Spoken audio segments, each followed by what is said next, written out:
Hey everyone, welcome to another video with me, Umber Rays. After having a pretty fun couple of days around Halloween, doing my cosplay streams and everything, now we start moving forwards towards the next holiday, which I guess would be like American Thanksgiving, although Canadian Thanksgiving already has happened, so I guess Boxing Day is, early brother. Black Friday is coming up, and then after that we'll start getting into the Christmas season.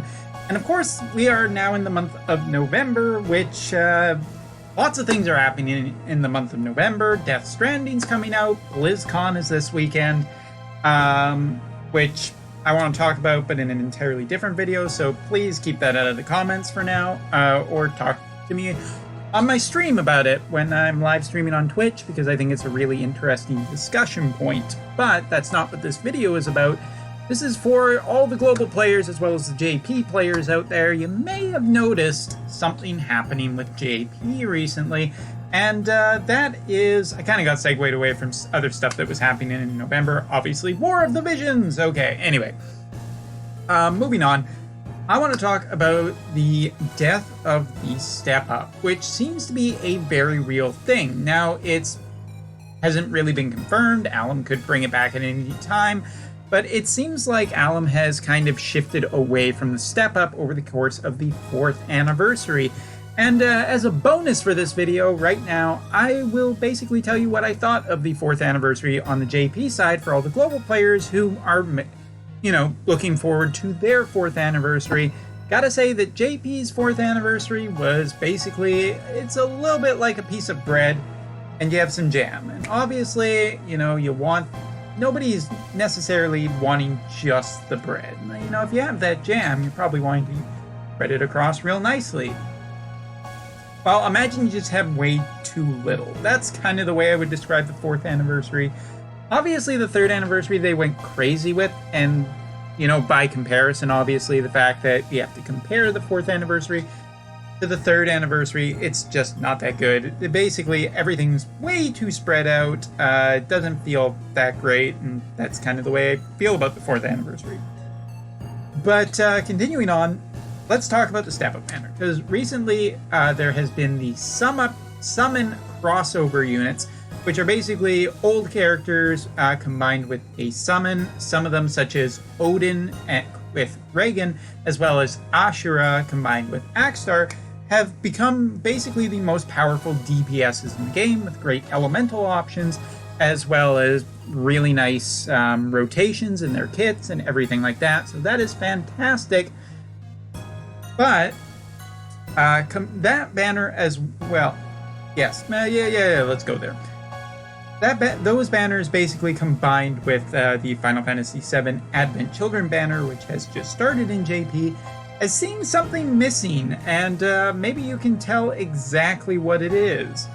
There is no Step Up banner. There is none anymore. Basically, the way that this new banner works is that you do 11 pulls on it, and when you do an 11 pull, you end up getting one of these tickets. These tickets that we've seen basically before on the older step-ups, but now you just do 11 pulls on banner and get these tickets. Now, if you can get a total of 10 of these tickets, basically doing, 11 step-up, or 10 step-ups, sorry, math is hard.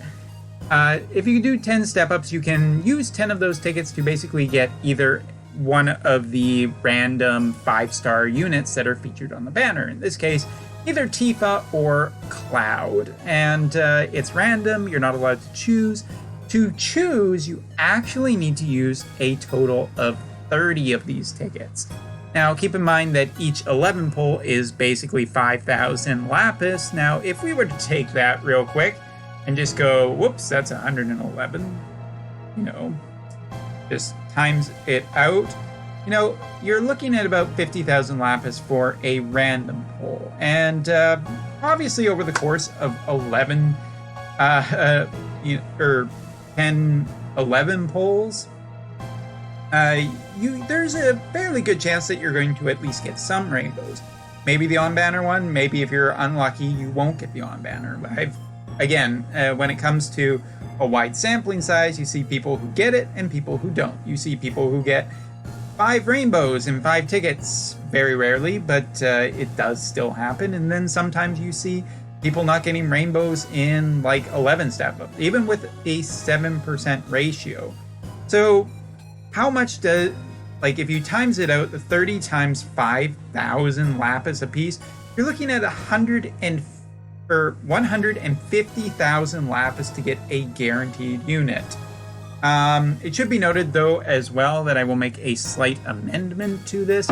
On the anniversary banner for the summon units, you could use tickets, and I believe 11 tickets would give you one of the limited time tickets, so there is that possibility too, but I don't believe that it is on this step up banner. If it is, please make an amendment, but still, if you just consider the price of going on this, you're basically looking at 30 11 pulls and 150,000 lapis to get a unit of your choice, one of these 2 units. And I gotta say, pretty damn expensive, because if you take the going JP regular rate for lapis, about 1,250 lapis, 12,500 lapis, per go, you're looking at about 12 purchases of about 8,800 yen, which is roughly about $95 American. So if we times that out,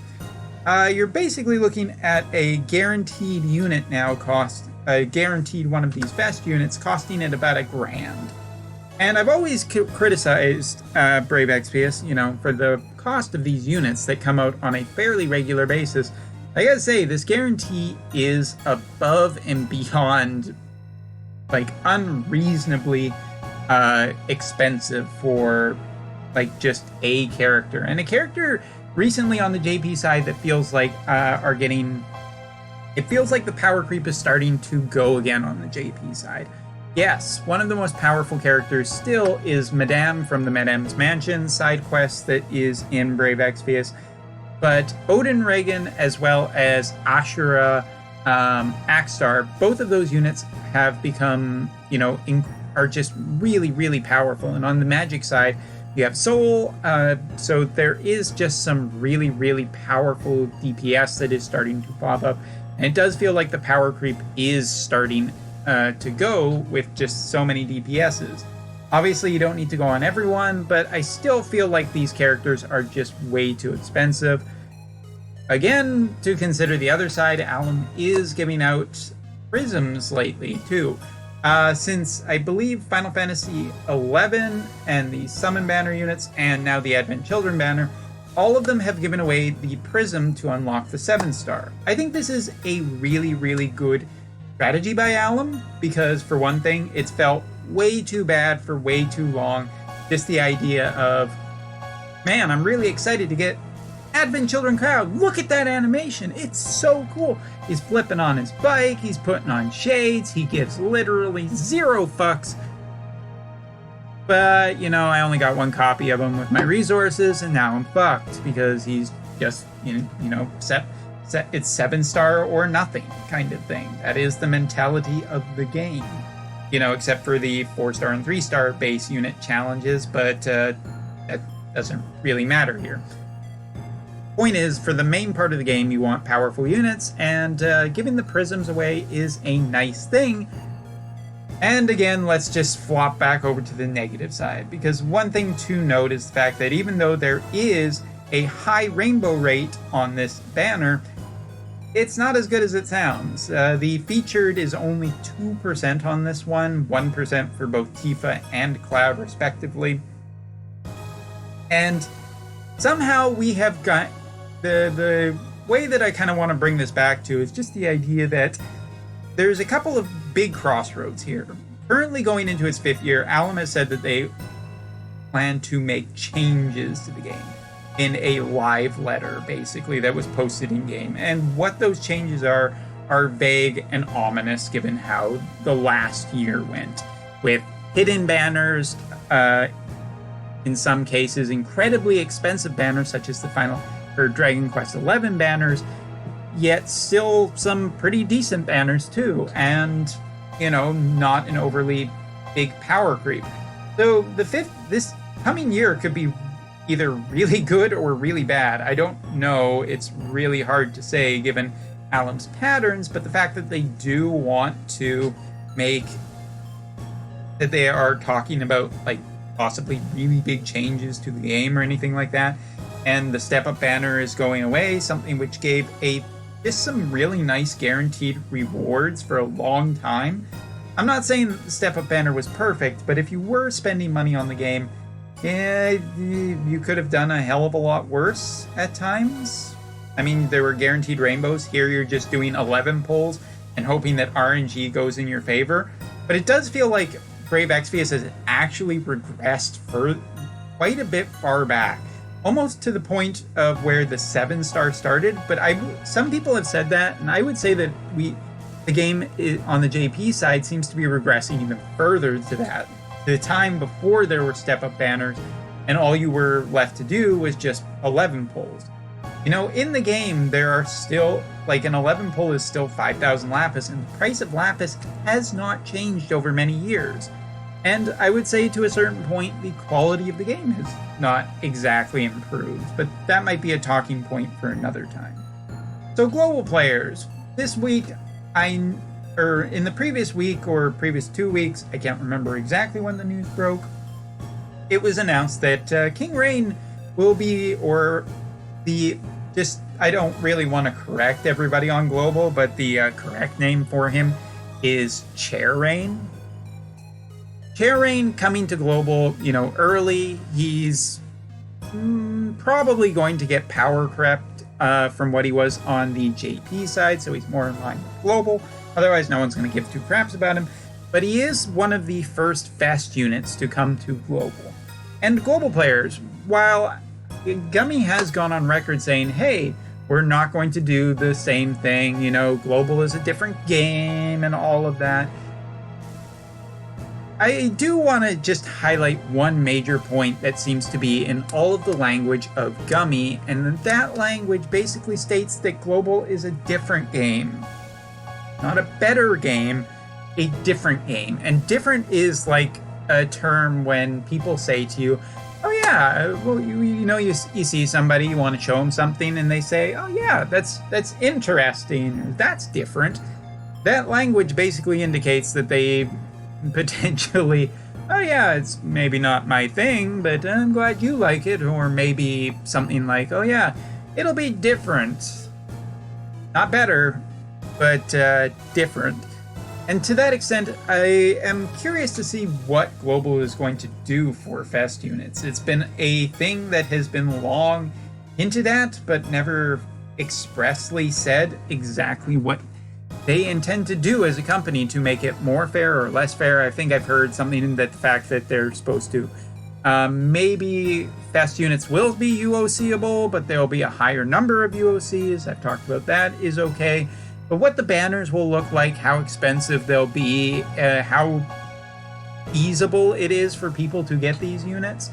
Because fest units are going to be very powerful. I really would be incredibly surprised if they underpower a fest units, given the higher costs. As a matter of fact, I expect global is going to see a power creep here. I think that in the next 3 months, global is going to actually go past what JP is, which might be a reason why JP right now is kind of pushing its DPS and magic DPS up higher to keep ahead of global.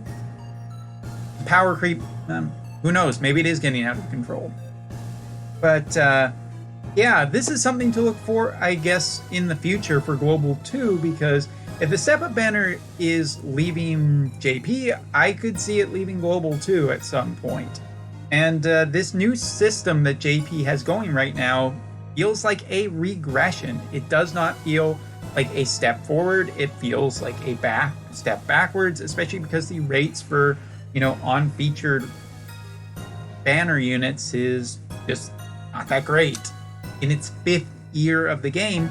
And as I've also covered, the cost of getting a guaranteed unit, regardless of what your RNG is, the idea that there still exists in this game a possibility that you have to spend 150,000 lapis, which is over $1,000 in US dollars, to get one copy of Cloud. In the worst case scenario, this is the character you want. $1,000 to spend is way too expensive.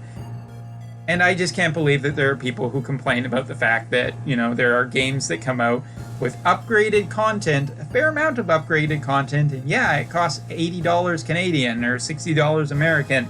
But then you have a game like this where it's like you can spend $1,000 just trying to get one Cloud, and he'll probably be usable for about 8 months, maybe less, depending on how this power creep is going. But global players, be alert, be attentive. What do you think? Do you think that there is going to be any underhandedness with the fest units? Do you think global's gonna hold it back for a little bit and maybe do it on later banners? Either way, fest units are coming to the game, and Gummy and JP's Alum have figured out that fest units are supposed to be powerful, incredible, and exciting, but they're also just basically every other banner. And that is something also that's a little worrying. Anyway, so that's all for this video. See you next time. And next time, I definitely want to talk a little bit about, well, some game design stuff. Anyway, as we continue towards the War of the Visions, take care. See you next time. Cheers to ya.